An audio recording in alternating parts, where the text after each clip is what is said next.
Pro Group Management. Workers' comp that works for you.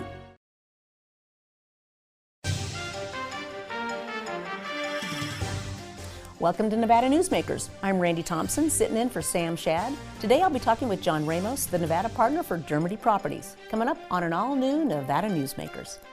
It's the $100,000 Cash is King Progressive giveaways at Carson Valley Inn. Giveaways every Saturday with a Progressive up to $20K and $15,000 in guaranteed grand prize giveaways. There's another 100,000 reasons to play and win at the Carson Valley Inn. Remember 2010 in Northern Nevada? 13 to 14% unemployment, thousands of homes in foreclosure, Nevada's casinos closing. Families in the Reno-Sparks area were hurting. Many were losing everything. Then Story County launched a game changer for our region, a public-private industrial partnership, streamlined permitting, slashed bureaucracy, attracting Fortune 500 companies that made Nevada their home. Story County generated a river of cash to area communities. Economic studies by the state and others for the Gigafactory consistently show positive economic benefits for our region. $4 billion in local wages, $17 billion in consumer spending and economic activity, over $100 million in taxes to Washoe, Story, Reno, Sparks, and Nevada, just for the Gigafactory alone. Story County, improving Northern Nevada one industry at a time.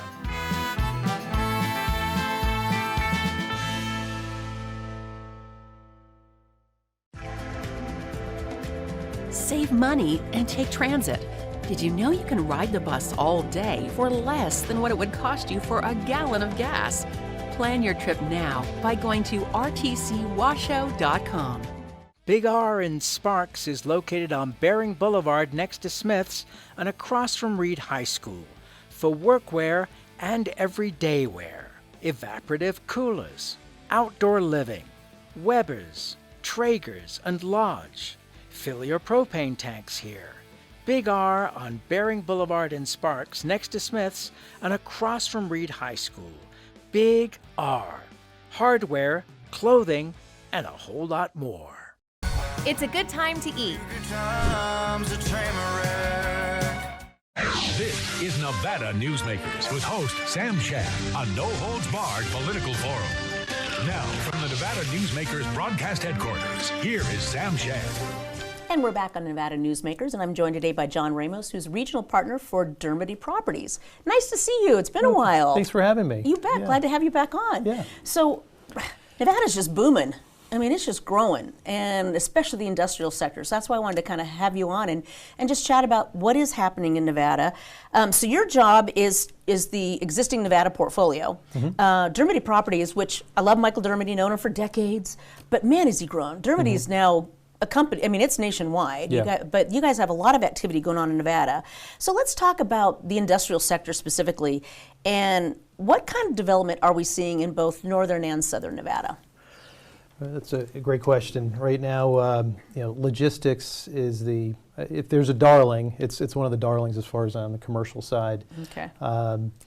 It certainly has picked up over the last 3 to 4 years. The pandemic has highlighted the need for logistics, not only locally but nationally. So we're seeing that pent-up demand that continues. As much as there's a lot of headwinds, logistics is still, I think, on everyone's mind as far as reshoring, onshoring, and just really addressing where trends are going forward. So we're definitely seeing that activity continued. We're seeing close to 19 million square feet under construction in southern Nevada. Wow. Close to 6 million square feet in northern Nevada, logistics alone. And most of that is spec development. And when we talk about spec development, there's not a user in mind right now. So you're taking a chance that the market will be there, which historically it's been very strong. So we expect that to continue.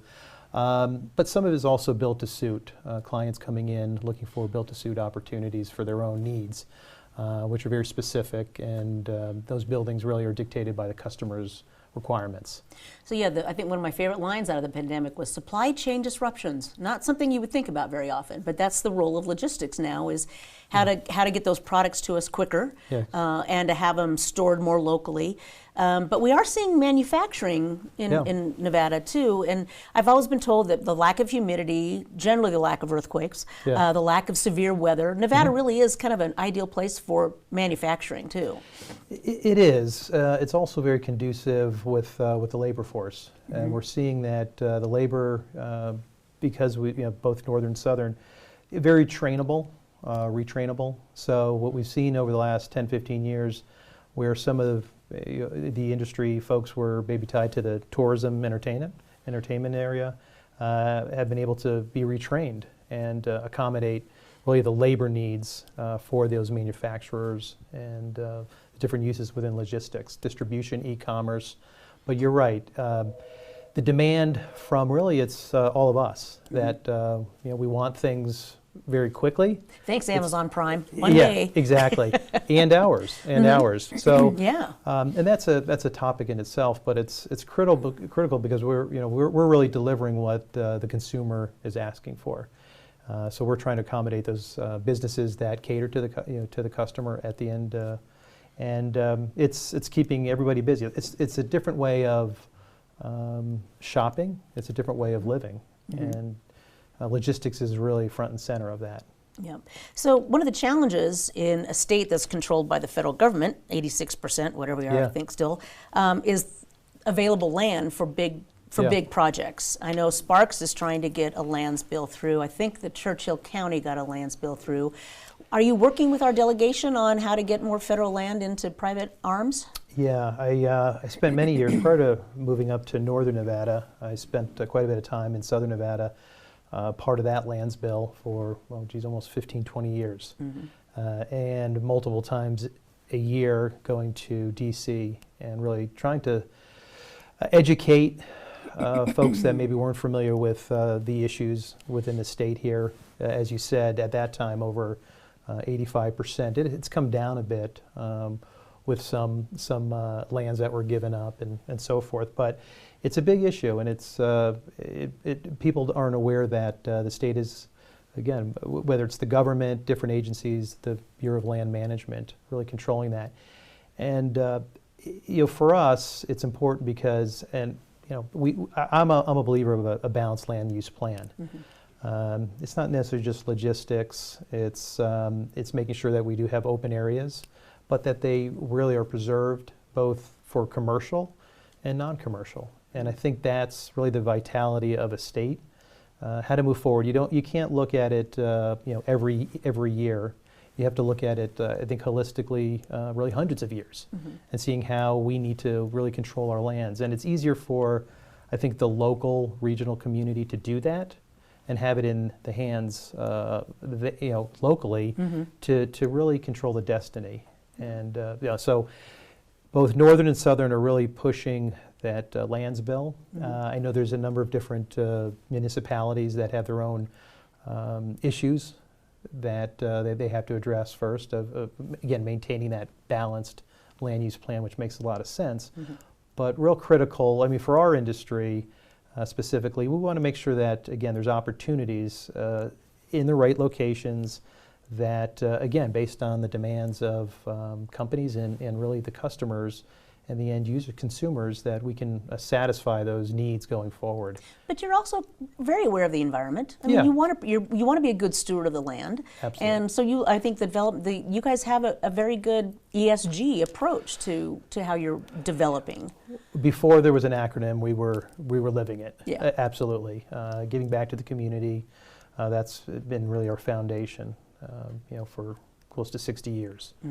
And that continues. So whether you call it an acronym, ESG, we live it. We want to make sure that our footprint is really something that we can live with in the future, and that it's balanced within the community. And we're seeing that more and more, and hand in hand with other companies. Again, if they need an acronym to live by it, fine. But we've been doing it. We do it as far as environmental. We're seeing that. It's less so with the industrial, because it's, as much as there's a footprint there, there's only so much you can do within the boundaries. But we are definitely seeing, solar capability, EVs. That's obviously front and center of new, a wave of accommodating demands of customers here and having the ability to, again, have electric vehicles, both trucks and autos for their employees, LED lighting. We're also seeing, actually, I think you touched on it earlier, some of the water issues facing the state. In Southern Nevada, it's much more critical, and where we're basically going to be mandated to not have evaporative coolers or swamp coolers, which utilize a lot of water. And that'll be, you'll see that conversion, and we're already planning for that for HVAC. And that's really critical because what we're seeing is more employees within these facilities. It's not just 2 or 3, but sometimes hundreds. And that's translating into a different utilization of those buildings to accommodate, a lot of employees. And that's something that I think is going to be not just a trend short term, but long term. Right. Well, we're going to take a quick break. We'll be right back after this. The Nevada Builders Alliance has been protecting the interests of the construction industry for over 50 years. Our programs save members thousands of dollars every year and allow them to provide much-needed benefits to their employees. Our industry also allows Nevada to grow. If you're thinking about a career in the construction industry, reach out. And if you haven't thought of a career in construction, what are you waiting for? We are the Nevada Builders Alliance. This is Nevada Newsmakers. And I'm back on Nevada Newsmakers with John Ramous, who's the Nevada partner for Dermody Properties. So let's talk a little bit about the office sector. There is this change in how we're moving and not moving and going to the office, and we're seeing a decline in the demand for office, but we're seeing this increase in demand for industrial. So how is the shift in the office segment impacting the industrial sector, and how is the overall economy, the high interest rates, how is that kind of changing what's happening in the industrial world? Yeah, so 2 fronts on that. I guess the initial part of that question was the office sector, and again, I focus on logistics and have for decades, but what I've seen, and it's not something that has changed over the last year or 2, but has been a change fundamentally over the last decade or so. I noticed it after the Great Recession, where companies were slower to come back as far as the office development. But what we did see is, again, getting back to a lot of the customers that we work with in the logistics sector, really expanding their office needs. So within these facilities, again, in the past, maybe you had maybe a half a dozen employees, but you're seeing more and more employees, and these are not just warehouse workers. These are research and engineering folks, marketing folks. So you start to have a dynamic here where those office maybe needs in office buildings, and I can't speak nationally, but we're certainly and did see that start to change, and that is definitely impacting how we develop buildings going forward. We're doing a lot more tenant improvements. It's not uncommon if we have a building that's, say, 300,000 square feet, whereas once we were maybe putting 2,000 or 3,000 square feet of office in, we're maybe putting 10,000, 15,000 square feet. So you can start to see that utilization of office space within a building. Furthering that, during the pandemic, as we all seen, that change in not necessarily needing to be in the office. So that combined with the trends that started years ago, I think is further really changing it's a paradigm shift for office buildings and how that will evolve over the next decades, quite honestly. Nevada in general is not, you don't really have a core CBD, Class A office buildings, typically that other cities. So a little bit easier to transition some of those positions within, again, certainly within the logistics. But those are definitely evident years before the pandemic and certainly being highlighted now. Okay. So the interest rates aren't coming down. I guess they're not going to go up. But we're still looking at least mortgage rates of 7%. Yeah. But loans and loan rates, I mean, is that impacting investment in the state? It is. It's again, it's certainly changed a number of within our industry, new developments. but also investment sales. What was certainly very strong over the last, several years, over the last decade, you would certainly see volume of projects offered. We don't. We also acquire assets if they make sense, in addition to developing. So, but we're finding that that's very difficult to find right now. People are not really selling assets because they know that the values are coming down. With interest rates up, that has an inverse relationship on the pricing. So, what you're seeing, I think, nationally is an adjustment, at least for the short term, to really kind of see where the market's going. Is this going to be a short-term phenomenon or long-term? It's anyone's guess. I mean, we're certainly seeing interest rates at a high relative to the last 6-7 years. Yeah, we've been spoiled. I know. Exactly. Yeah. But historically, it's really trying to find that place where people can feel comfortable with where interest rates are going to go. They're not going to go up. They're going to go up dramatically or go down dramatically. And I think everybody's many are on the sideline, really wondering where that will play out. So I think my gut feel is over the next 12 to 18 months, we're going to see some stability. And as long as we see stability, that's what businesses want. They want stability. The last thing they want to hear is volatility. And I think we'll, at least for us, and I think others within the industry are going to feel more comfortable moving forward on certainty. Okay, that makes sense. Yeah. We're going to take a quick break, and we'll be right back after this. Pro Group Management offers workers' comp services to a growing number of industries. As businesses grow and change with the times, the need for a solid workers' comp program must be flexible and up to date. The evolving nature of regulations can make staying ahead of complex tasks challenging. But Pro Group Management simplifies the work so your industry can move forward and succeed. Pro Group Management, workers' comp that works for you. Retail's impact on Nevada's economy? Enormous.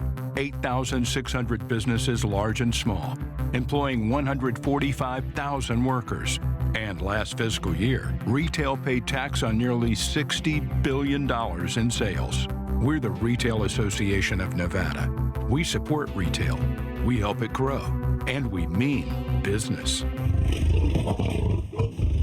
RANNV.org. Truck drivers are some of the hardest working people you'll meet, delivering over 70% of America's freight and 92% of Nevada's. When there's a natural disaster, they're delivering critical supplies to help those communities recover and rebuild. Every sector of the economy and our nation's military rely on truck drivers. So let's take a moment to say thank you. On the open road or city streets, our truck drivers are rolling to make our economy and our nation stronger. Trucking moves America forward. What do you count on? You count on your power every day. At NV Energy, we've always powered what's important to you, but we're not looking at the past. We're focused on the future. While our standards are high, our rates will remain low. And our commitment to renewables isn't just meeting standards, but leading the way. Because you can count on more than just your power. You can count on the company who brings it to you. That's our promise. You can count on it. It's a good time to win. This is Nevada Newsmakers. And we're back on Nevada Newsmakers with John Ramous, the region partner for Nevada for Dermody Properties. So let's talk a little bit about Southern Nevada. And actually, I've been watching Apex for years, but you were quoted recently in a Review Journal story, said that Nevada's got a lot of land, but unless you can develop it or it's ready to be developed, it's almost meaningless from an economic development standpoint, because you need the infrastructure, the water, the sewer, the gas, and you're not going to be able to bring any new customers into that area without infrastructure. So Apex has been kind of stymied for a lot of time, for long years, because there's been lack of infrastructure. But yet the potential is there, and you guys were actually one of the earlier in developments in Apex. You brought in, let's see, the Miners Mesa, a 664,000 square foot logistic facility at Apex. So I look at Apex to be to Southern Nevada what Trick has been to Northern Nevada, except Trick put in a road, which kind of helps. So USA what's Parkway, kind of, how does Apex, I guess, we know they needed infrastructure, so we won't go there, but how do you see Apex moving forward? What kind of industries are coming in there, and how do you see that impacting the Southern Nevada economy? So a lot of similarities that you can equate to both North and South. Again, specifically Apex. Yeah, you're right. For close to 30 years, it was an identified area originally for heavy users, environmentally sensitive uses. However, it's an opportunity, and you have 25,000 acres, and it's fluctuated over the years. But certainly a very, it's an asset that was always prime for development. And it really took, within the last, I'd say, 6 to 7 years, starting with Mayor Lee in Southern Nevada, and a number of private individuals. Weston Adams is one of them that, with Western States, that through a public-private partnership really was able to take advantage of not only the land, but be able to bring water to that area. Once you have water, then you can look at power, gas, and so forth, and certainly infrastructure from a road standpoint. But for Apex, that was really for us the seed, the initial seed for us to look at it long term. And we were able to acquire a number of different sites several years ago, but knowing that infrastructure was definitely going to be there was good enough for us. And basically the word of mouth from the individuals I mentioned, that we felt very comfortable to be the first ones to build a spec building. There were some different projects out there, but again, getting back to the different uses, more from an environmental concern standpoint, from a logistics, and for what we do, it was a great opportunity in the southern side of Apex. So we're excited about it. We're a couple months away from delivering that building on a spec basis, and are talking with a number of different customers. So that in itself is basically going to be the first spec building of many that are going to be developed in that area. So what the difference is within the region is that you're going to see some very large users coming into the state, continue to come into the state. So where Southern Nevada may have been, let's just say on average size, maybe 400,000 to 500,000 square feet. Quite honestly, that's even larger. It's probably historically been much smaller. The state is going to be able to, in Southern Nevada specifically, be able to offer very large users scale. That is something that really was very difficult to accommodate with the infill locations. No different than Trick has seen with some large users out there. And that really makes a difference when companies are moving in. They really want to see, for instance, Kroger is building about 1 million square foot facility right next to us. But for them to be able to do that infill was very difficult, almost impossible. So you have to be able to identify areas that can accommodate that. The other thing too to point out is that Apex is literally 10 miles, 10 minutes to 15 minutes to labor. And that's the other critical thing, that there's a lot of land out there, but you need proximity to labor. That's one of the most critical pieces. So unfortunately, with Northern Nevada, the inability to build scale infill created the opportunity for Trick. So what was a gap for a while, infill, where labor was, Trick was able to identify key areas for development there. And that, again, for Northern Nevada, it's been a great opportunity. And you're still within 25, 30 minutes of labor. But the farther you get out, the more difficult it is. So that's very important to keep in mind. You can, if you put infrastructure in, make sure that there's ultimately customers that will benefit from lands that are close within the labor. and amenities. I guess if you build it, will they come is the big question. So and being close to labor is a key thing. Yeah, and we've sense. seen that in certainly in northern Nevada. And Apex was certainly looking at TRIC as a barometer as far as demand, and both have proven out. There's quite a bit of activity in both areas.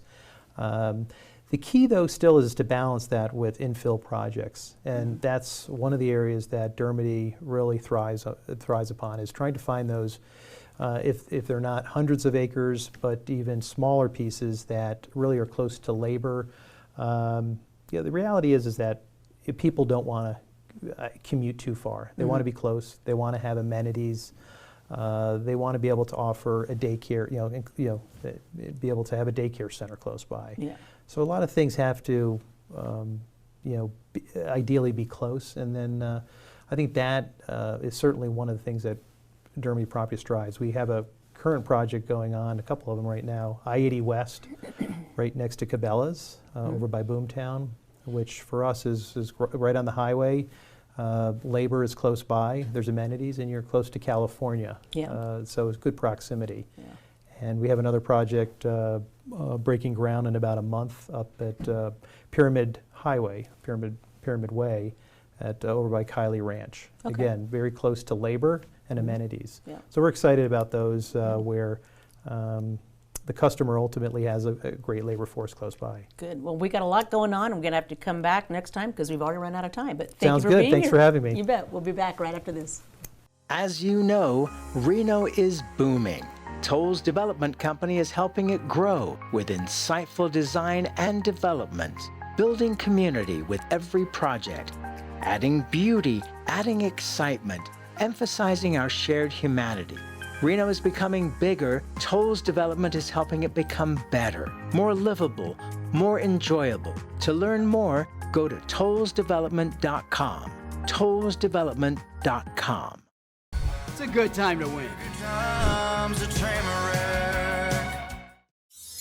Imagine a magical garden that feeds Carson City's hungry and homeless, teaches our high school students agriculture, creates hanging floral displays to beautify downtown, and yet charges nothing. It's not magic. It's the Greenhouse Project.